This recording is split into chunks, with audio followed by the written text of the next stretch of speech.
Kami bersyukur Tuhan buat pagi hari ini, buat kasih-Mu, buat semua karya-Mu yang sudah Engkau berikan untuk setiap kami Tuhan. Selalu ajar kami Tuhan untuk selalu melihat perbuatan yang luar biasa dalam kehidupan kami Tuhan. Terima kasih Allah kami yang luar biasa. Kami siap memuji Engkau dan penuh sukacita di dalam Tuhan. Di dalam nama Yesus kami sudah berdoa. Haleluya. Amin. Mari kita bangkit berdiri. Selamat pagi saya Yesus.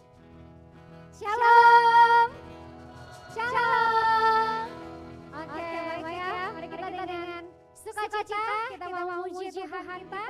Kita mau mengatakan bangkitlah dan menjadi terang. Yes Tuhan.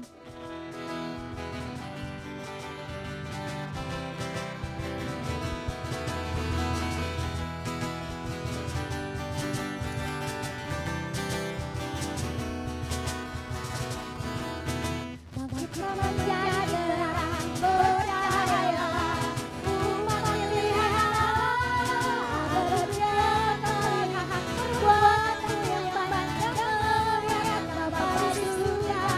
Bangkitlah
limpahkan kekuatan daripada Engkau. Terima kasih Allahku.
menang Tuhan, di dalam namamu, di dalam kuasa-Mu, ada perbuatan yang besar yang kami lihat dari kami Tuhan. Terima kasih Allahku, kami bersyukur Tuhan. Roh yang ada dalam kami Tuhan, kami mau terus mengangkat hati kami, kami mau terus mengangkat hati kami Tuhan. Kami mau terus menyelaraskan dengan roh-Mu Tuhan yang ada dalam setiap kami.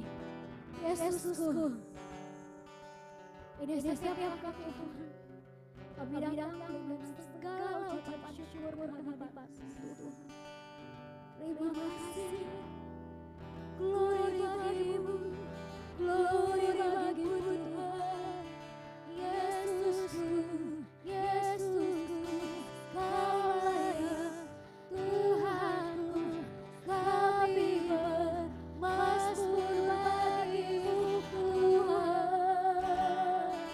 Kami bermazmur, mengucap syukur, menyembah Tuhan kami bersyukur, memuliakan nama Tuhan. Kami mengucap syukur di dalam kemuliaan-Mu, di dalam kemuliaan-Mu, di dalam Tuhan, Tuhan, Tuhan,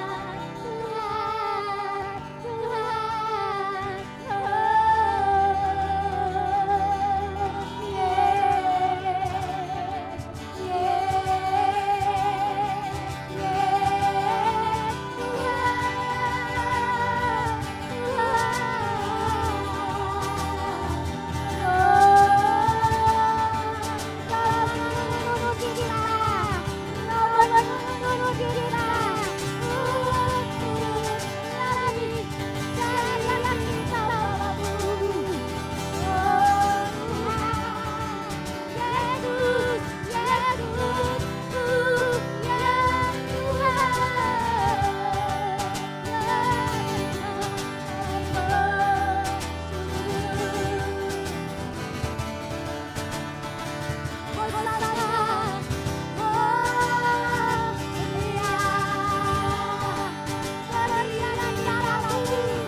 Tak terbatas, ku yakin Kau nyata di sini.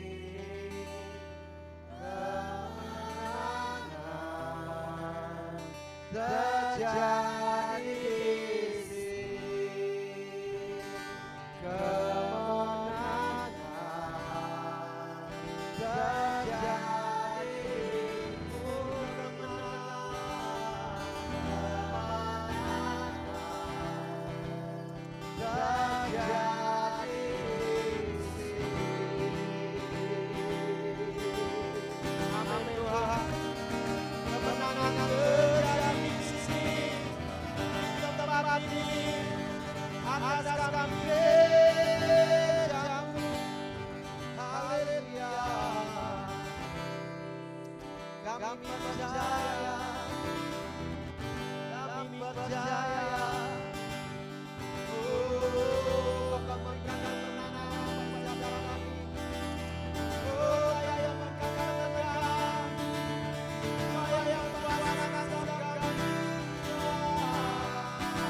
Setiap kami Tuhan roh-Mu.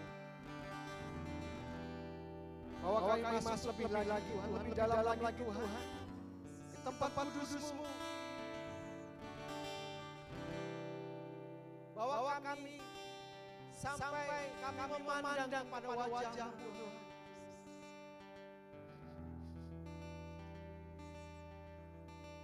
Biarlah hadirat-Mu memuaskan jiwa kami, menggairahkan roh kami Tuhan, untuk senantiasa dekat dengan Engkau, duduk diam dekat kaki Engkau. Biar setiap kami mengalami ini Pak, kami percaya Roh Kudus dicurahkan dengan kami, memenuhi setiap kami, hati, jiwa dan pikiran kami, dipenuhi dengan Roh Kudus, dipenuhi dengan Roh Tuhan. Haleluya. Haleluya, terima kasih Bapa. Ini kami gereja-Mu, ini kami umat Tuhan. Hati kami, hidup kami sedia bagi Engkau. Berbicaralah kepada kami Tuhan. Nyatakan isi hati-Mu, nyatakan apa yang Kau mau atas gereja-Mu. Dan biarlah kami menjadi jemaat yang siap sedia, yang selalu terbuka, yang siap untuk mendengar dan mengerjakan seluruh apa yang menjadi kerinduan Tuhan. Terima kasih Bapa, terima kasih Tuhan. Yang mengurapi hamba-Mu, pakai hamba-Mu Tuhan. Yang mengurapi hamba-Mu Tuhan, dalam berbicara, dalam menyampaikan kebenaran itu Tuhan. Ya Roh-Mu yang menuntun hamba-Mu. Terima kasih Bapa, terima kasih Tuhan. Siap mendengar benar-benar firman-Mu di nama Tuhan Yesus Tuhan. Amin. Puji Tuhan, silakan Bapak Ibu.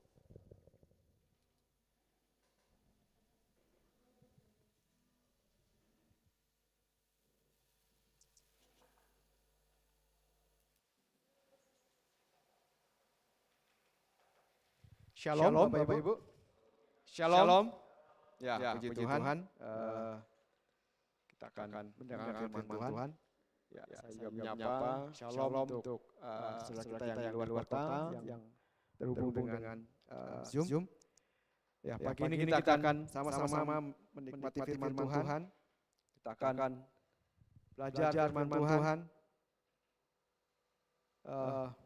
Pagi ini saya ingin membagikan tentang realita kehadiran Tuhan. Ya.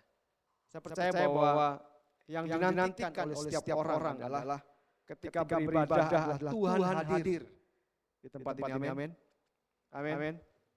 Artinya bahwa yang dinantikan ketika orang datang pada Tuhan adalah ketika Tuhan hadir bersama-sama dengan kita. Amin. Kata lihat dulu kan kiri saudara, pastikan bahwa rekan di kaki saudara menikmati Tuhan pagi ini. Amin. Menikmati Tuhan, amin. Menikmati kehadiran Tuhan, amin. Saya percaya bahwa ketika Tuhan hadir maka kita disegarkan. Ya. Firman Tuhan katakan yang letih lesu akan mendapatkan kekuatan baru. Amin. Nah, pagi ini kita akan sama-sama belajar tentang realita kehadiran Tuhan. Dan saya percaya bahwa ini yang dirindukan terjadi di setiap gereja, di setiap persekutuan, dalam setiap ibadah-ibadah. Ya. Mari kita lihat dalam Matius pasal 18 ayat yang ke-20, 19-20.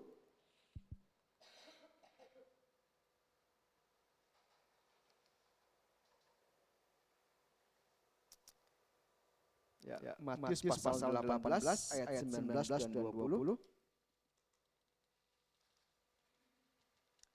Ya, saya akan bacakan untuk Bapak Ibu sekalian. Demikian firman Tuhan.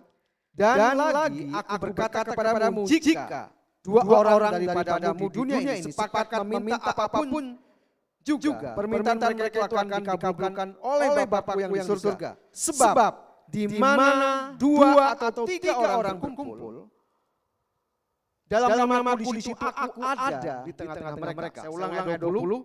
Sebab di mana dua atau tiga orang berkumpul dalam namaku di situ aku ada di tengah-tengah mereka. Amin.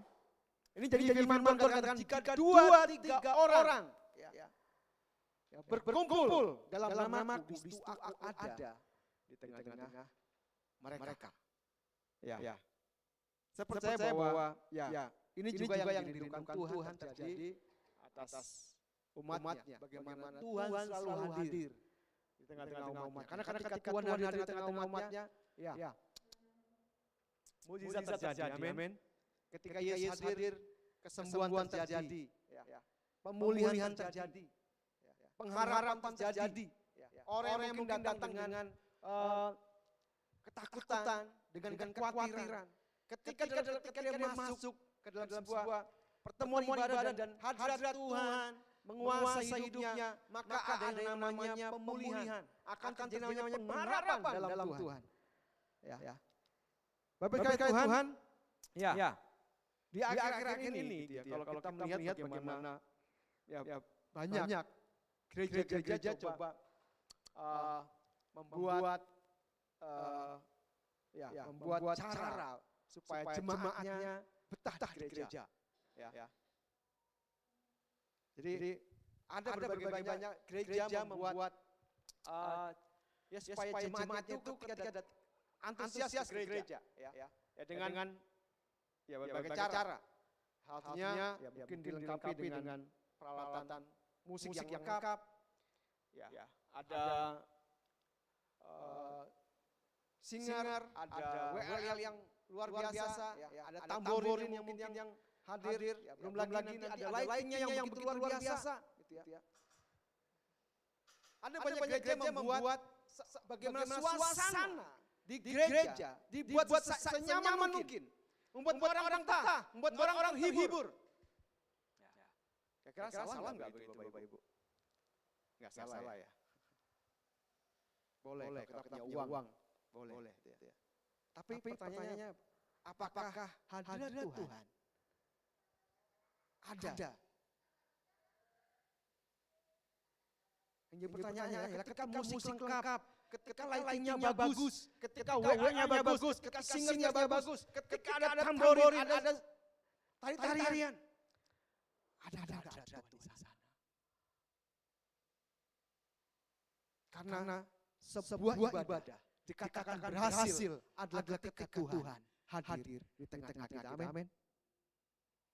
Jadi artinya bahwa kita sedang tidak menghakimi gereja apapun. Mereka membuat itu sesuai dengan kemampuannya. Tapi hari ini saya ingin sampaikan kepada kita semua bahwa kehadiran Tuhan itu menjadi sangat penting dalam pertemuan ibadah kita.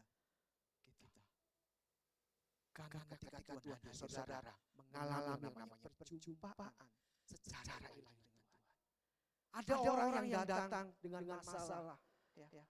Di rumahnya datang dengan begitu banyak problem, datang entah pekerjaan, masalah keuangan dan datang suntuk pusing. Akhirnya datang ke gereja. Dan ketika di gereja, dia mengalami hadirat Tuhan. Dia mengalami jabatan Tuhan. Dan hidupnya dipulihkan. Dia mulai melihat Tuhan. Dia bisa melihat bahwa ada pengharapan dalam Tuhan. Atas persoalan hidupnya. Atas masalah hidupnya. Yang terjadi, dia bertobat. Dia menyerahkan hidupnya ke Tuhan. Dan itu yang Tuhan rindukan terjadi. Amin.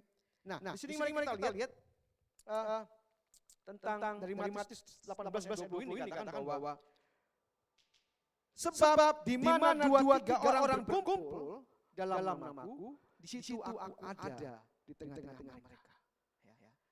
Artinya bahwa manifestasi kehadiran Tuhan itu harus terjadi dalam sebuah ibadah. Bayangkan ketika ibadah itu hanya sebuah kegiatan, datang, musik, nyanyi, dengan firman pulang, dan tidak mengalami apa-apa. Yang terjadi apa? Terjadi kita mengalami, ya bisa terjadi frustasi. Kenapa? Saya ke gereja, saya nggak mengalami apa-apa. Saya nggak mendapatkan apa-apa. Sedangkan ketika kita gereja, kita mengalami Tuhan. Ketika saya gereja, ketika saya masalah, saya mampu menyelesaikan masalah saya. Saya mampu melihat ada Tuhan.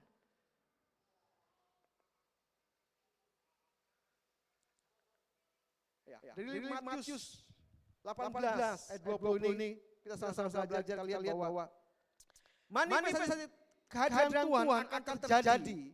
Yang pertama, jika ada dua atau tiga orang yang hidupnya berpusat kepada Kristus. Kita lihat ya, jika ada dua atau tiga orang berkumpul bersama-sama, di situ aku ada di tengah-tengah mereka. Saya percaya bahwa ketika ada dua tiga orang yang memiliki, yang hidupnya berpusat kepada Kristus, maka Tuhan akan hadir di tengah-tengah mereka. Ya saya nggak tahu setiap kita fokus hidup kita kepada apa? Kepada pekerjaan, kepada karir, kepada masa depan, atau apa?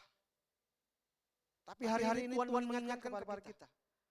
Kalau engkau ingin mengalami manifestasi Tuhan dalam hidupmu, kalau engkau ingin hadirat Tuhan memenuhi hidupmu, maka engkau seluruh hidupmu harus difokuskan kepada Tuhan. Karena jika dua tiga orang hidupnya fokus kepada Tuhan, maka Tuhan hadir di tengah-tengah mereka. Ada amin? Jadi manifestasi kehadiran Tuhan itu ditentukan dari hidup kita. Hidupmu fokusnya kepada apa? Kalau masih pada hal-hal kalau dalam, mari kita lihat dulu di dalam Kolose pasal 3 ayat 1 dan 2.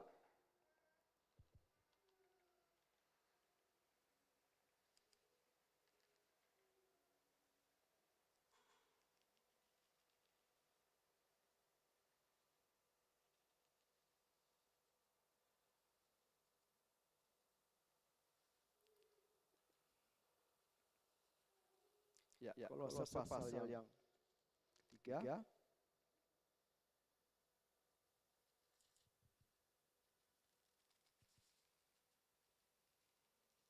Kita akan baca bersama-sama. Kolose pasal 3 ayat 1 dan 2. 3, 2, 1. Karena itu, kalau kamu dibangkitkan bersama-sama dengan Kristus, sayalah apa? Perkara yang di atas, di mana Kristus ada, duduk belakang Allah. Pikirkanlah perkara yang di atas, bukan yang di bumi. Di sini Rasul Paulus mengingatkan jemaat Kolose. Pikirkanlah perkara yang di atas, bukan yang di bumi.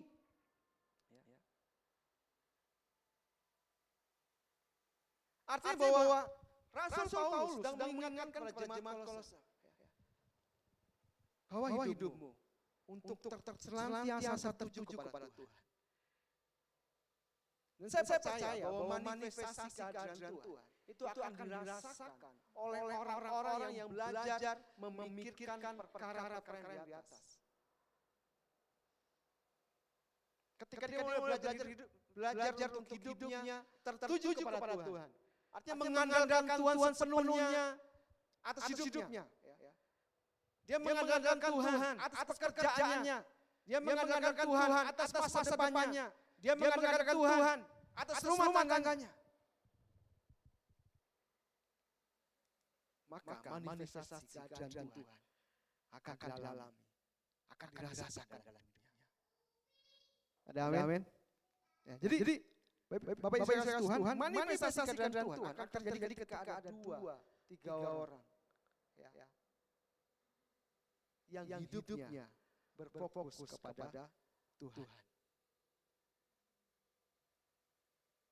Ketika engkau mulai masih disibukkan dengan perkara-perkara dunia ini,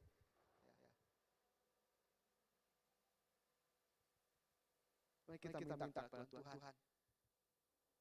bawa aku untuk aku memikirkan perkara-perkara di atas, untuk aku mengandalkan Engkau Tuhan dalam seluruh aspek kehidupan saya. Ya, saya mengartikan mengandalkan Tuhan itu adalah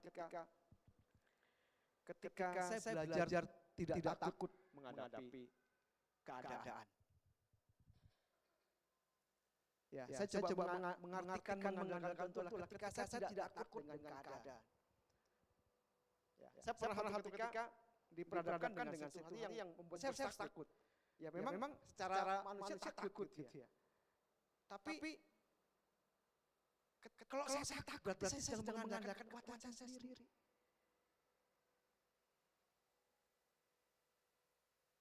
Akhirnya saya berpikir, saya punya Tuhan.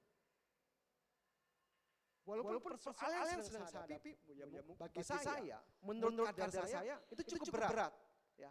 Cukup berat dan bisa aja saya nggak mampu. Ada ketakutan terjadi, mulai ada intimidasi, ada macam-macam asumsi macam-macam datang. Ya mulai berpikir, saya melakukan ini. Tapi Tuhan ingatkan, kalau engkau takut sedang tidak mengandalkan aku. Kalau engkau gentar kau sedang tidak mengandalkan aku. Akhirnya saya mau belajar Tuhan, aku mau belajar tenang. Dan apa yang terjadi? Ya ketika saya senang, saya mau belajar, mulai berdoa, menyerahkan kepada Tuhan. Ya Tuhan yang tuntun sehingga persoalan yang saya alami, yang saya hadapi, saya bisa selesaikan. Ada amin? Jadi mari kita belajar mengandalkan Tuhan sepenuhnya dalam kehidupan kita.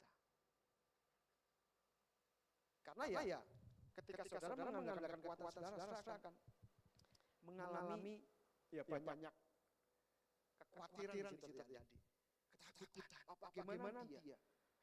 Bagaimana nanti ya? Mulai berasumsi, mulai masuk asumsi A, asumsi B, asumsi C, masuk. Sehingga saudara bingung kenapa yang saya lakukan. Tapi berbeda ketika saudara mulai mengandalkan Tuhan. Saudara mulai tenang, duduk diam kaki Tuhan. Tuhan, saya punya masalah, saya punya persoalan. Saya nggak ngerti saya menyelesaikannya bagaimana. Mulai kita datang kepada Tuhan. Dan situ saudara akan melihat bagaimana Tuhan bekerja dalam saudara. Saya alami, saya menyampaikan ini saya mengalami. Ketika sampai di mana akhirnya bukan saya yang menyelesaikan masalah saya. Justru orang lain yang Tuhan utus untuk menyelesaikan masalah saya.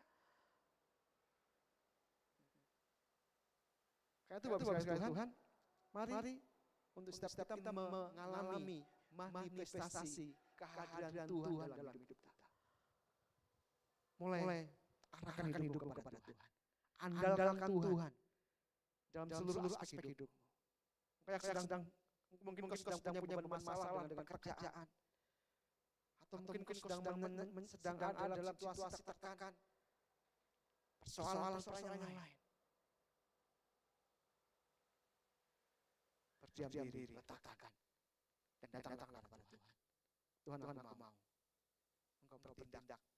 Engkau menolong saya. Engkau bersama-sama saya. Untuk persoalan saya. Untuk situasi yang saya hadapi. Dan percayalah. engkau akan lihat hadirat Tuhan memenuhi engkau, membawa engkau mengalami kemenangan demi kemenangan. Amin. Jadi yang pertama, kita harus hidup kita di mana hidup kita harus berfokus kepada Tuhan. Kristus harus menjadi sentral dalam hidup kita. Maka kehadiran Tuhan akan nyata di sana. Ya, sebenarnya ayat ini ya Matius 18 ini memang ditujukan kepada murid-murid. Ya, karena Tuhan sedang mau Tuhan sedang ingin merombak atau merombak mindset murid-murid ya. Karena memang semua murid-murid adalah orang-orang Yahudi. Dan orang Yahudi itu punya semacam kehidupan beribadah itu adalah ketika ada namanya minyan ya. Kalau bahasa saya kalau salah ucapannya maaf. Minyan. Jadi minyan ini adalah mereka beribadah ya secara bersama di ibadah tertentu itu harus minimal 10 orang.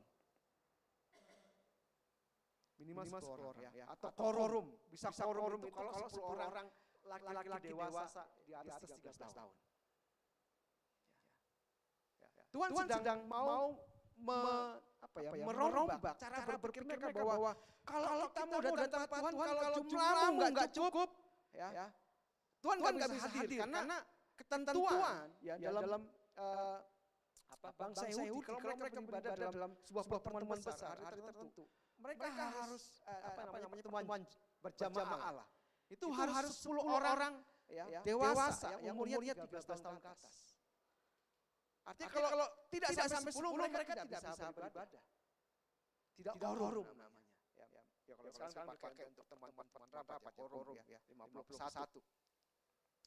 Nah, bangsa Yahudi membuat itu dan Tuhan sedang berbicara ini sedang berbicara murid untuk katakan bahwa kalau artinya bahwa Tuhan hadir tidak ditentukan dari jumlah orang. Kehadiran Tuhan tidak ditentukan dengan ketika jumlahmu 10, jumlahmu 100. Tapi ketika ada 2 orang, 3 orang, engkau bersepakat, hidupmu berpusat pada Allah, maka Tuhan hadir di sana. Tuhan hadir dalam hidupmu. Ada amin. Bapak-bapak, Ibu saudara rindu, Tuhan hadir sepenuhnya dalam hidup saudara. Dalam rumah tangga saudara. Mari andalkan Tuhan. Fokuskan hidup kita pada Tuhan. Latihlah dirimu untuk mengandalkan Tuhan sepenuhnya. Maka kehadiran Tuhan akan nyata. Kita akan melihat mukjizat. Jangan sampai kita menjadi orang Kristen tapi tidak pernah mengalami mukjizat. Yang ada hanya melihat mukjizat. Di sini ada yang sering melihat mukjizat? Sering melihat mukjizat? Sering ya, melihat mukanya lewat televisi, lewat macam-macam. Tapi kalau saya tanya, ada di sini yang mengalami mukjizat setiap hari? Mulai lihat tengok kiri, kamu mengalami mukjizat. Menjadi orang percaya harus mengalami mukjizat. Amin. Katakan saudara, engkau harus mengalami mukjizat Tuhan. Tanya, mukjizat apa yang kau inginkan? Ya? Tanya, mukjizat apa yang kau rindukan? Mungkin 80% mukjizat keuangan gitu ya. Mukjizat keuangan, terobosan keuangan.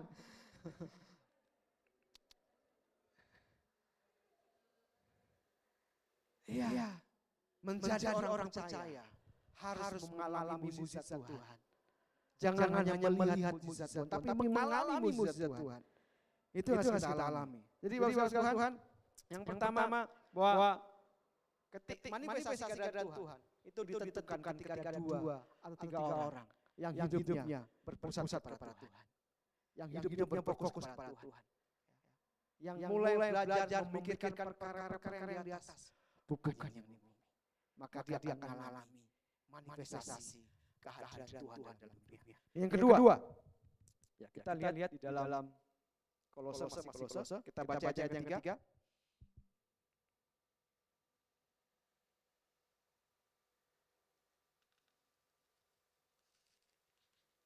Ya, saya akan bacakan kita ayat 3. Sebab kamu telah apa? Mati dan hidupmu tersembunyi bersama-sama dengan Kristus di mana? Dalam Allah. Yang kedua, ya, untuk supaya bagaimana manifestasi kedaulatan Tuhan itu terjadi dalam kita. Ya, dikatakan di situ bahwa kita apa? Sebab kamu apa? Mati.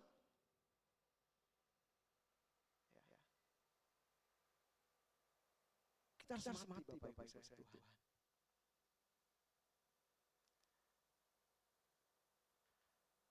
Dikatakan kita harus mati dan hidupmu tersembunyi dalam Kristus.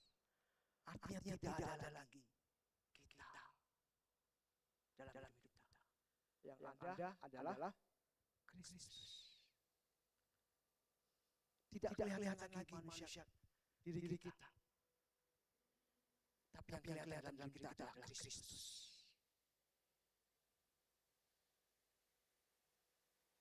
Makanya Yesus berkata, jika kamu mau mengikut aku, engkau harus menyangkal dirimu, memikul salibnya daripada mengikut aku. Syarat pertama untuk mengikut katakan, engkau harus menyangkal dirimu, memikul salibnya setiap hari dan mengikut aku.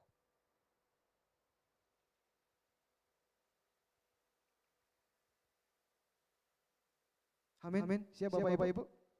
Siap memikul salib Tuhan, menyangkal diri, karena Kristus sudah mati bagi kita. Hidup sudah dipersembahkan untuk saudara dan saya. Dan Tuhan mau. Yang Tuhan rindukan adalah hidup saudara tidak berharga lagi bagi dunia, tapi berharga bagi Tuhan. Amin. Dunia tidak akan menginginkan saudara lagi ketika saudara sudah mati.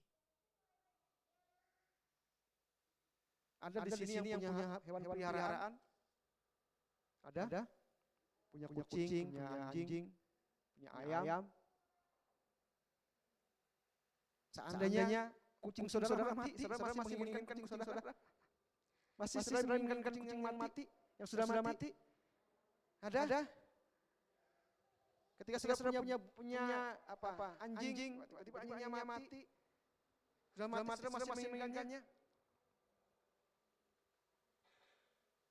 Ketika hidup saudara sudah mati, maka dunia tidak menginginkan saudara. Amin. Saudara, dunia tidak menginginkan saudara lagi.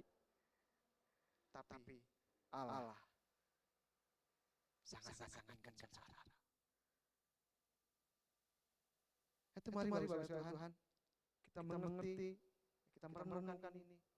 Karena manifestasi Tuhan, manifestasi Tuhan harus dialami oleh setiap kita yang percaya pada Tuhan.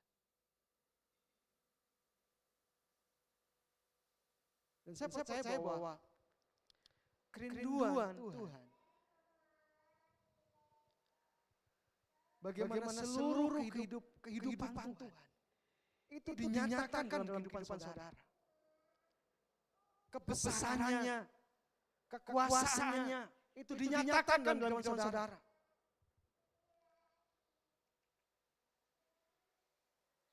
Ya, makanya Tuhan katakan bahwa apa yang kamu ikat di dunia ini akan terikat di surga. Apa yang kamu lepaskan di dunia ini akan terlepas di surga. Artinya bahwa seluruh kuasa yang Tuhan miliki ingin Tuhan berikan kepada saudara. Ingin ditaruh di kehidupan saudara. Itu yang Tuhan rindukan. Ada amin? Oke. Selanjutnya kita lihat di dalam Yohanes pasal 4.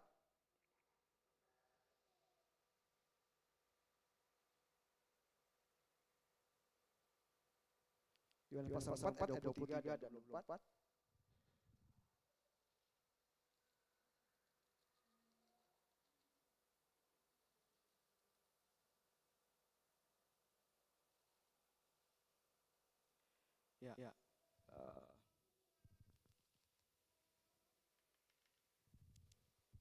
Kita akan baca bersama-sama Yohanes pasal 4 ayat 23 dan 24. Oke, yang sudah katakan amin. Oke, 2, 3, 1. Tetapi saatnya akan datang dan sudah tiba sekarang bahwa penyembah-penyembah benar akan menyembah Bapa dalam roh dan kebenaran. Sebab Bapa menghendaki penyembah-penyembah demikian. Allah itu roh, dan barang siapa menyembah Dia harus menyembahnya dalam roh dan kebenaran. Ini yang perlu kita garis bawahi, bahwa Allah kita adalah roh. Barang siapa yang menyembahnya, dia harus menyembahnya dalam roh, dikatakan. Artinya bahwa ketika saudara menerima Kristus sebagai Tuhan dan Selamat, maka roh saudara itu sedang dilahirkan kembali. Saudara memiliki roh Allah, katakan amin. Jadi ketika saudara menerima Kristus, saudara menerima roh Allah. Roh itulah yang Tuhan inginkan supaya saudara bisa menyembah kepada Tuhan. Makanya Paulus mengatakan, kalau seseorang hidup di daging, maka dia akan menjadi Allah. Dia tidak mungkin bisa datang kepada Tuhan.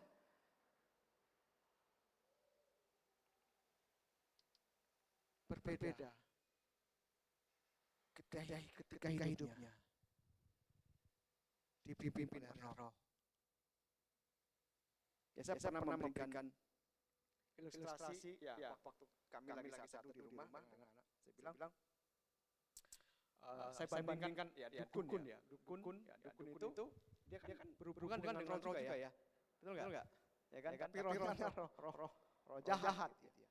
Jadi dia kita lihat bagaimana dia ketika terhubung dengan set roh jahat itu dia bisa manifestasi, dia bisa ngomong dan dia membangun dirinya untuk bisa berkomunikasi dengan kuasa gelap. Nah, kita sebagai orang percaya dikatakan bahwa Allah kita itu roh. Barang siapa menyembahnya itu menyembah dalam roh. Artinya bahwa kita harus membangun roh kita supaya kita bisa menyembah Tuhan. Karena tidak mungkin saudara bisa menyembah Tuhan kalau kehidupan roh saudara tidak hidup.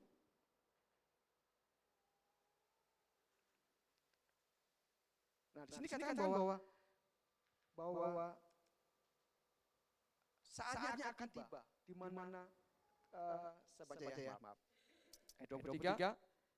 Tetapi saatnya akan datang dan sudah tiba. Sekarang bahwa penyembah benar akan menyembah Bapa dalam roh dan kebenaran. Sebab Bapa menghendaki penyembah demikian. Allah itu roh, barang siapa menyembah Dia harus menyembahnya dalam roh dan kebenaran. Artinya bahwa manifestasi kerajaan Allah akan dialami ketika saudara menghidupkan roh saudara. Nah, bagaimana menghidupkan roh kita? Ya, kita sudah diajarin bagaimana kita membangun manusia roh. Dengan cara apa? Membangun persekutuan secara pribadi dengan Tuhan. Lewat apa? Lewat berdoa. Saudara belajar melatih diri saudara untuk berdoa. Kedua, saudara melatih diri saudara untuk setia membaca dan merenungkan firman Tuhan. Itu kita sedang melatih roh kita. Amin. Jadi ketika saudara berdoa, saudara sedang melatih roh saudara. Ketika saudara sedang bertekun membaca firman Tuhan, saudara sedang melatih roh saudara. Karena roh yang bisa terhubung dengan Tuhan. Karena itu saudara perlu membangun namanya persekutuan secara pribadi dengan Tuhan, secara konsisten, setiap hari.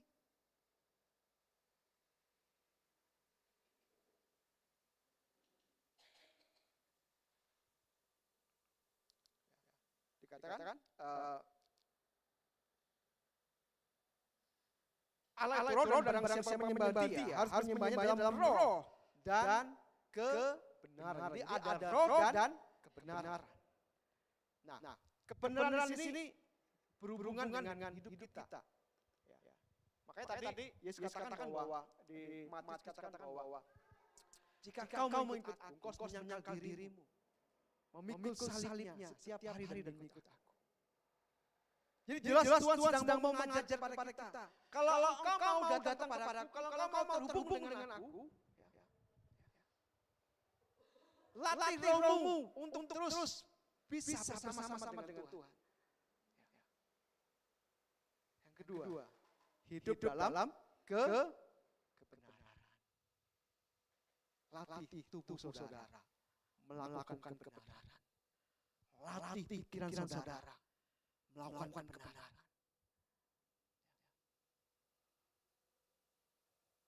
Ya, saya pernah dengar khotbah tentang melatih otot rohani kadang-kadang.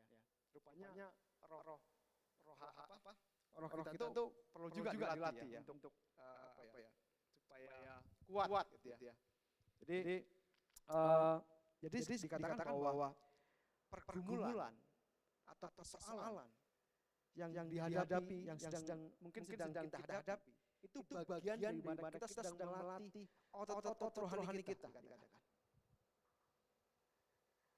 Artinya bahwa ketika saudara sedang diperhadapkan dengan persoalan, sebenarnya Tuhan sedang melatih untuk otot rohani saudara itu berfungsi.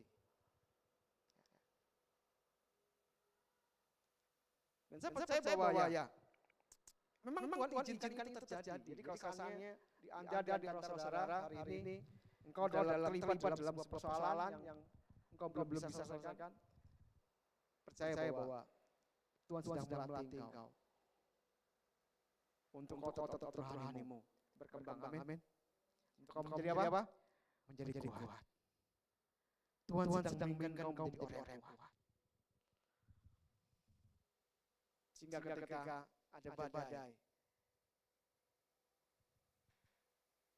engkau mampu melewatinya. Ketika ada topan, engkau mampu mengatasinya. Amin. Jadi bagi Tuhan, yang ketiga, yang penting bahwa kita harus hidup dalam roh dan kebenaran. Itu mari saudara, bangun manusia rohmu. Latih dirimu untuk engkau setia, berdoa. Latih dirimu untuk setia, engkau membaca firman Tuhan. Latih dirimu untuk belajar setia, duduk diam dekat kaki Tuhan. Ya, kadang-kadang saya ketika saya datang bantuan Tuhan, kadang saya duduk diam gitu ya. Saya duduk diam dan saya nggak ngomong, saya mulai membayangkan Tuhan. Saya mulai membayangkan Tuhan.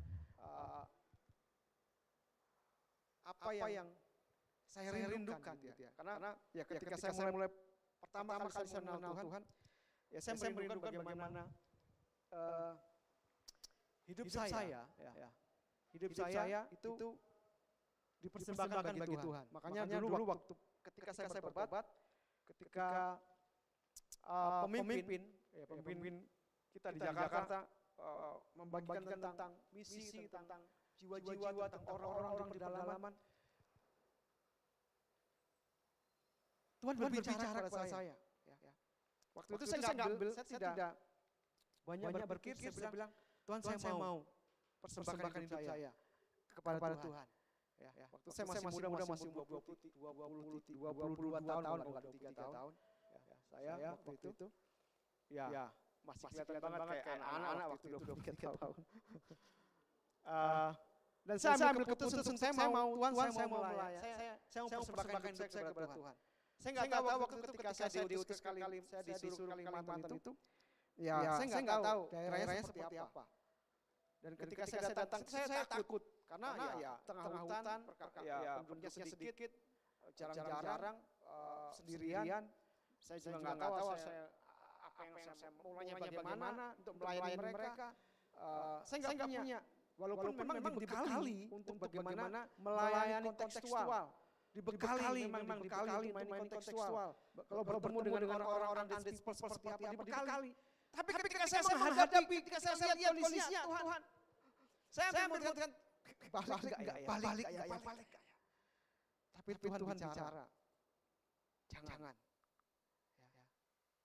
Tuhan katakan bahwa aku tidak meninggalkan kamu sebagai piatu tempat itu. Memang kamu sendirian tempat itu.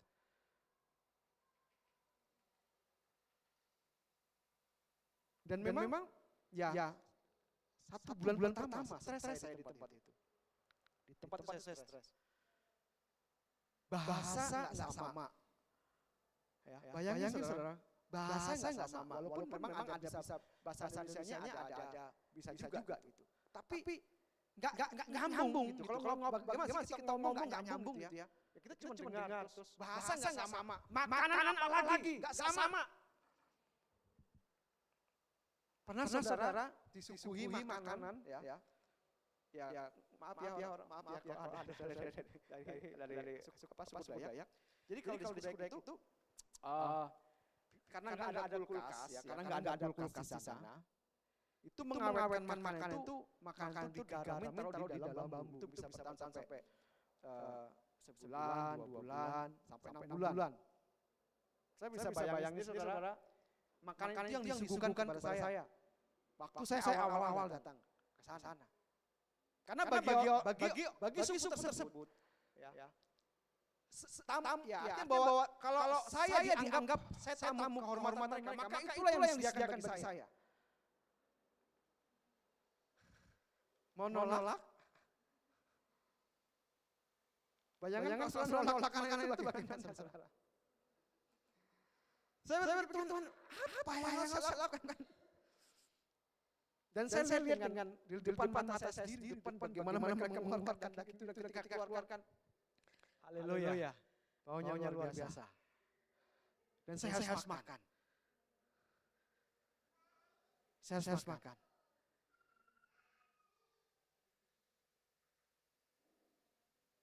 Dan 1 bulan pertama, ya saya nggak tahu, saya nggak buat apa-apa.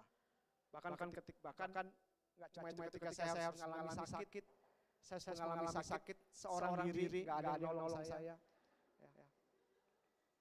Belum ada istri saya waktu itu. Ya, belum juga didoakan. Jadi waktu itu memang saya apa ya? Saya umur 23 tahun saudara.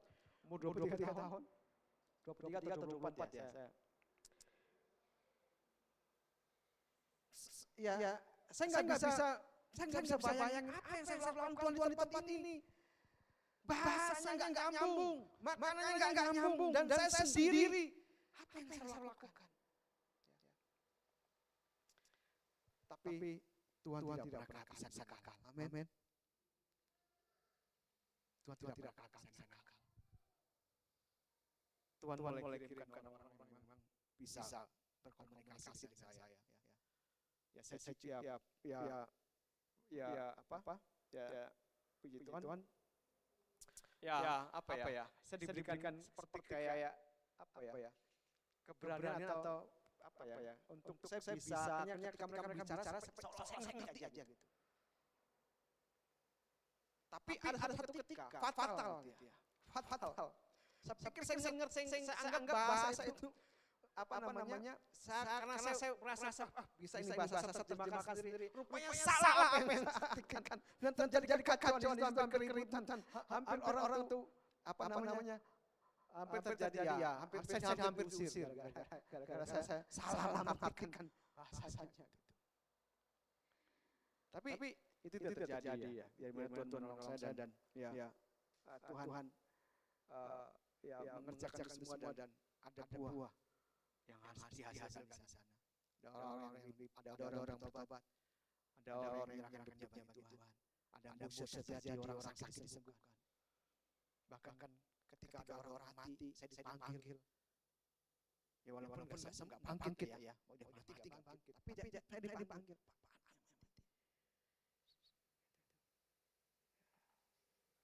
Tapi itu yang terjadi bagaimana manifestasi kuasa Tuhan dinyatakan ke sana. Dan itu yang Tuhan rindukan terjadi di atas kita. Amin. Kita mengalami manifestasi Tuhan dalam kehidupan saudara, dalam rumah tangga saudara, dalam pekerjaan saudara. Dan saya percaya ketika manifestasi dari Tuhan ada, maka mujizat dan mujizat terjadi di dalam saudara. Amin. Ya, jadi saudara Tuhan artinya bahwa kehadiran Tuhan Itu tidak ditentukan dari seberapa banyak orang yang hadir, tapi ditentukan ketika ada 2-3 orang yang hidup berfokus kepada Tuhan, yang hidup mulai diarahkan kepada Tuhan, yang mulai belajar mengandalkan Tuhan, yang tidak lagi mengandalkan kekuatannya, yang tidak lagi mengandalkan pikirannya, tapi dia boleh meletakkan itu semua dan dia menyerahkan kepada Tuhan. Dia percaya bahwa Tuhan satu-satunya yang menolong dalam hidupnya. Ada amin. Saya undang semua berdiri. Kita berdoa.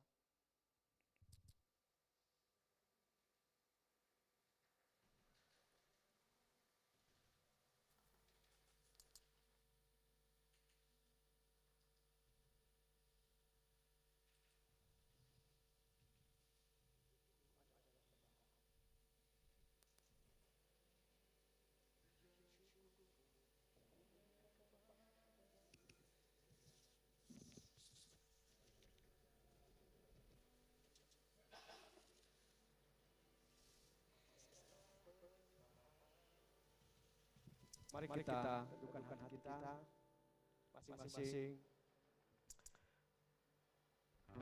Teduhkan hati saudara di hadapan Tuhan.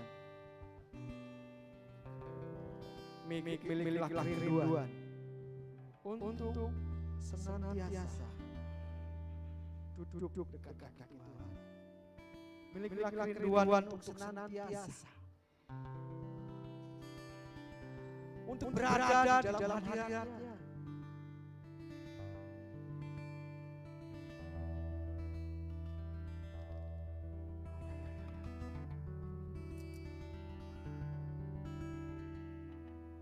Tuhan hadir bukan karena saudara memiliki skill dalam memuji Tuhan. Tuhan hadir dalam kehidupan saudara bukan karena saudara memiliki talenta atau memiliki kemampuan yang menonjol. Tapi ketika ada hidup yang mulai difokuskan kepada Tuhan, di mana Kristus menjadi pusat, menjadi center dalam hidup kita, maka Tuhan hadir di sana.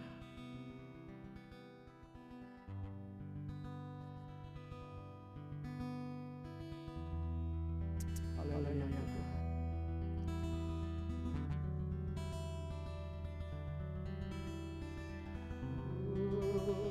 Haleluya. Haleluya. Datang pada Tuhan, datang pada Yesus.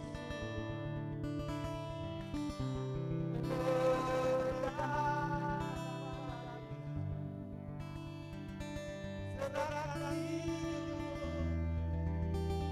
serahkan hidup, maka kau akan alami Tuhan, kau akan lihat wajah Tuhan.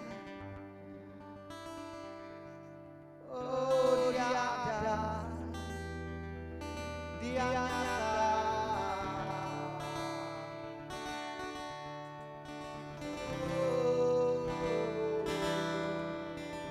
ajaib Engkau Tuhan, ajaib Engkau Tuhan.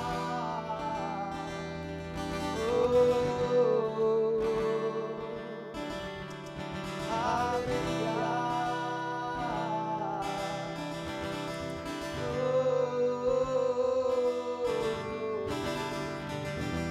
Mari sembah Dia, sembah Dia, sembah Dia, layak disembah, layak disembah. Oh, biar hidupmu adalah penyembahan bagi Tuhan. Seluruh hidupmu adalah penyembahan bagi Tuhan.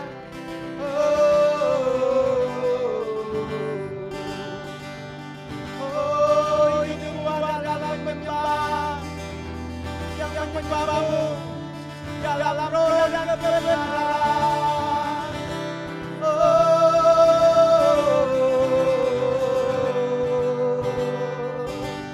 Ayat ajaib, ayat dahsyat, ayat ajaib.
kepada Engkau Tuhan.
Kami mau persembahkan hidup kami bagi Engkau Tuhan.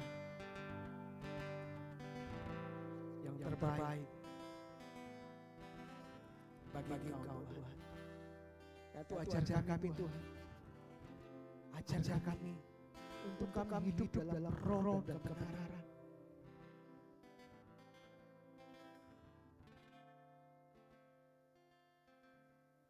Bila roh-Mu yang terus membangkitkan kegairahan yang baru dalam hati kami untuk senantiasa menyembah Engkau Tuhan. Kegairahan datang dan menyembah Engkau Tuhan.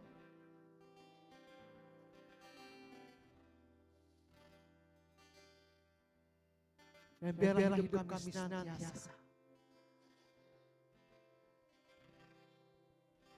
menjadi persembahan bagi Engkau.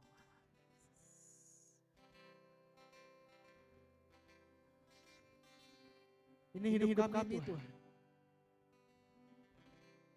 Bagi Engkau. Ini hidup kami Tuhan. Kami mau taruh di mezbah-Mu sebagai persembahan yang hidup, yang kudus, dan berkenan pada Engkau. Terima kasih Bapa. Terima kasih Tuhan. Kau sudah berbicara kepada kami. Terus Bapa kami. Biarlah kasih yang mula-mula, kasih yang pertama kali kami jatuh kepada Engkau, itu dibagikan dalam hati kami. Itu dikobarkan kembali dalam hidup kami. Sehingga kami semakin jatuh kepada Engkau. Sehingga manifestasi kehadiran-Mu semakin terus ke alam. Terima kasih Pak. Terima kasih Tuhan. Segala pujian dan syukur kami persembahkan di Engkau. Demi nama Tuhan Yesus, kami sudah berdoa dan ucap syukur. Kita sama-sama katakan amin. Tuhan Yesus berkati. Baik, kita akan memberikan persembahan kita. Mari kita bangkit berdiri. Yang belum dapat amplop boleh lambaikan tangannya. Oke, tidak ada. Baik, kita akan memberikan persembahan kita. Kita mainkan lagu bersama Tuhan.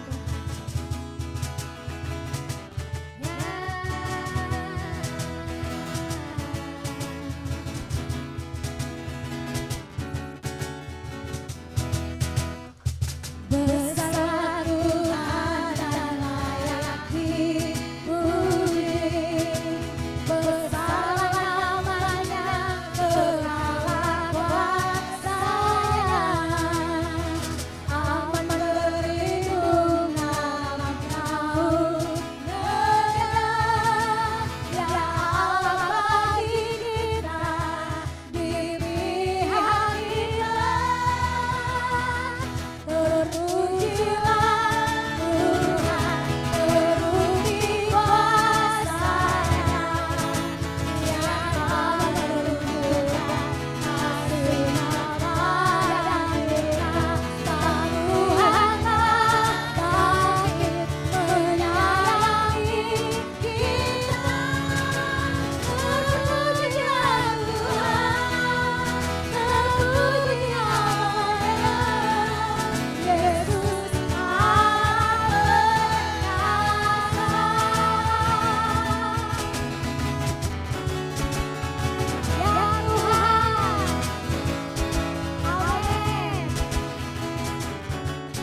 Terima kasih Tuhan anugerah yang besar bagi kami.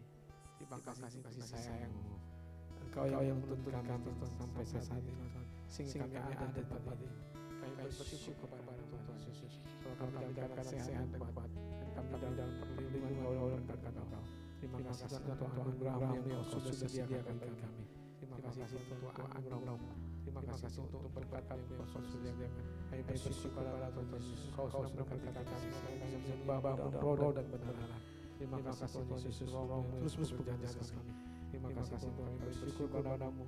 Oh hari ini kami sudah memberikan Tuhan persembahan kami kepada Engkau Tuhan. Kami bersyukur Tuhan bahwa apa yang sudah kami berikan itu berasal daripada-Mu. Engkau yang berkati apa yang kami persembahkan Tuhan. Pakailah Tuhan bagi kemuliaan nama Tuhan Yesus. Pakailah untuk keperluan kerajaan Tuhan di Indonesia. Dan jadi ini kami bersyukur kepada-Mu, berkati Tuhan. Berkati pemimpin-pemimpin yang mengelolanya Tuhan. Engkau rapi Tuhan. Pakailah Tuhan bagi kemuliaan. Terima kasih Bapak. Kami bersyukur kepada Tuhan ini hidup kepada Tuhan Yesus. Kami akan mengangkat kami kepada Engkau Tuhan. Mari kita katakan sama-sama. Ini hidup kami Tuhan. Kami persembahkan kepada Tuhan Yesus. Terima kasih Tuhan anugerah yang besar Tuhan yang Kau sudah sediakan bagi kami dalam minggu ini Tuhan. Engkau yang berkati Tuhan segala keperluan kami anugerah-Mu Tuhan yang turun atas kami Tuhan Yesus. Memberkati semua pekerjaan kami dalam apa yang Kau lakukan Tuhan. Kau berkati semua yang kerjakan dalam nama Tuhan Yesus Kristus. Kau melimpahkan segala anugerah Tuhan yang besar Tuhan dalam nama Tuhan Yesus. Terima kasih Tuhan Yesus. Kami bersyukur kepada Tuhan Yesus. Kami bersyukur Kau memberkati kami akan pulang dalam damai sejahtera. Dalam nama Tuhan Yesus kami akan sampai ke rumah kami dan Kau akan membawa kami dalam keadaan selamat. Terima kasih Tuhan Yesus. Terima kasih Tuhan. Kami serahkan diri kami kepada Engkau dalam nama Tuhan Yesus Kristus. Kami sudah berdoa dan bersyukur. Haleluya. Amin. Tuhan salamkan dirinya. Katakan Tuhan berkati-Mu.